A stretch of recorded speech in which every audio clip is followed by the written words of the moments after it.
Pordenone, città medievale sorta su un piccolo promontorio sull'alveo del fiume Noncello, descritta da Martin Sanudo nelle cronache del Settecento come il castello più bello della patria del Friuli, ha mantenuto pressoché immutate nei secoli le sue sembianze di città a forma di goccia, contornata da rogge, fino al Novecento, secolo in cui lo sviluppo industriale ha stravolto queste sue caratteristiche, soprattutto per la parte relativa al fiume e alle rogge. Un intervento importante fu, nel 1920, l'ideazione di strutture per incrementare i trasporti fluviali fino al centro di Pordenone, in previsione di un nuovo porto fluviale a favore del cotonificio Amman.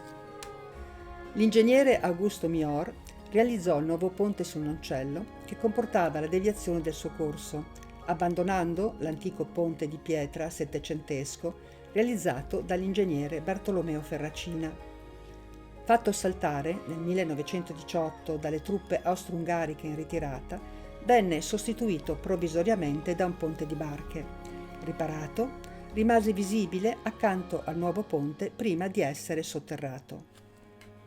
Il nuovo ponte fu realizzato con la parte centrale apribile, con un sistema ingegnoso. Un galleggiante avrebbe spostato la parte centrale del ponte e permesso alle grandi imbarcazioni di risalire il fiume fino al nuovo porto, di cui però vennero effettuati solo gli scavi.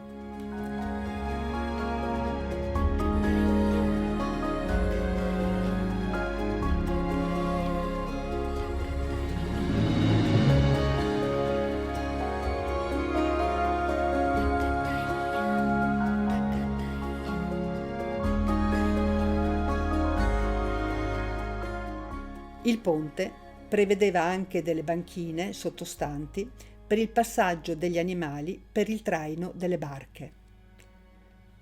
Un altro edificio che ha subito diverse trasformazioni fu il Teatro Licinio Ora Verdi, progettato dall'architetto Gino Valle di Udine su un'area libera di piazza 20 Settembre confinante alla Roggia dei Mulini.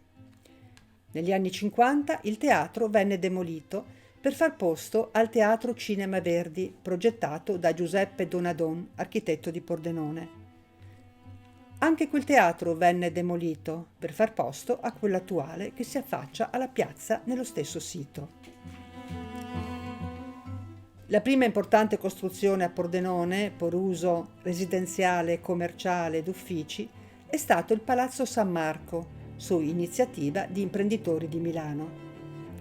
È stato costruito in via Martelli, a margine della Roggia, sulla riva dove si trovava la pescheria, successivamente demolita e coperta per creare via Roma e la piazzetta della pescheria.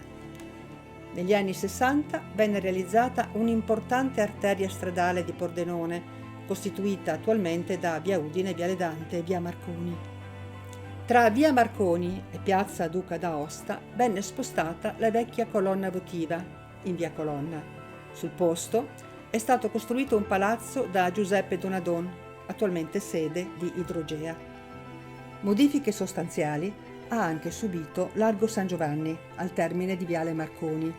È stata abbattuta la chiesa ed edificati grandi condomini e recentemente anche abbattuti i due imponenti cedri della piazza. Il complesso edilizio più importante di Pordenone in quel periodo è stato il complesso in Corso Garibaldi denominato Ottoboni, utilizzando per buona parte il parco dell'antica villa.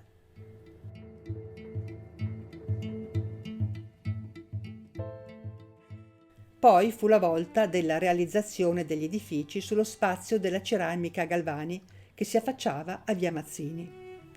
La prima parte venne progettata dall'architetto Gemin di Treviso, con destinazione residenziale e commerciale.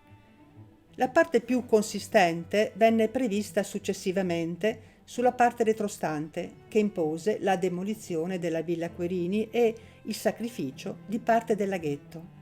Il complesso fu progettato dall'architetto Valle e ha costituito il centro direzionale detto Bronx.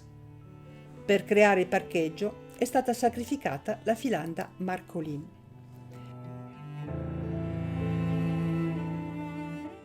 Le iniziative immobiliari hanno anche, nel corso del Novecento, influenzato le caratteristiche dei luoghi d'acqua di Pordenone, i laghetti.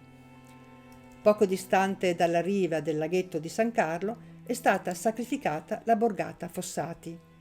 Negli anni '20 il laghetto di San Giorgio era un ambito paesaggistico naturale e suggestivo. Ora vi si specchia il retro dei condomini di via Marconi. Anche la roggia di San Giorgio è stata interrata per fare spazio a condomini. Molti altri interventi hanno diminuito la caratteristica acquatica della città di Pordenone. L'ultima è stata la copertura della roggia che costeggiava Palazzo Cossetti, dove in primavera riuscivano ad arrivare i pesci in riproduzione, le lasche. La roggia, nel passato, dopo aver attraversato la piazza, rispuntava in Vicolo delle Acque. Anche quel tratto di roggia è stato tolto dalla vista per far spazio a grandi condomini.